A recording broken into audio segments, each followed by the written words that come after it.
Assalamu alaikum wa rahmatullahi wa barakatuh. Myself, Afiya Abdus Samad, coming forward once again to bring few precious and wonderful deeds for the girls. Every parent has to teach their daughters and sisters about these deeds for their daily life activities. Point 1. Put your hand on your chest when you want to catch something on the ground. Avoid kneeling position. It is better to sit down to catch something and stand up. Point 2. Never put a foot over a foot in front of men. For the sake of politeness, sit with your feet close to each other. Point 3. Do not go up the ladder and there is a man behind you, but stand on a corner and go up after him. Point 4.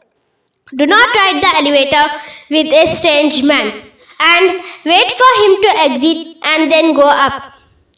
Point 5. Smile quietly and don't laugh loudly. Point 6.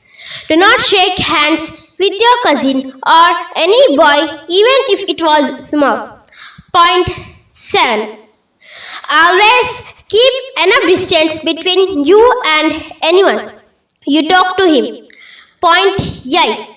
Always put a limit in how you deal with anyone, regardless of how close it is. Preserve your dignity. Point 9. Do not joke with your friends on the street and keep the road manners. Point 10. Pay attention when people enter your place. Stand in respect of the elders and sit on your tired and old chair. Point 11. The men on the street are strangers. Without the father, you should not talk to anyone. There are psychopaths who are harassed, even if they are relatives. Khuda Hafiz.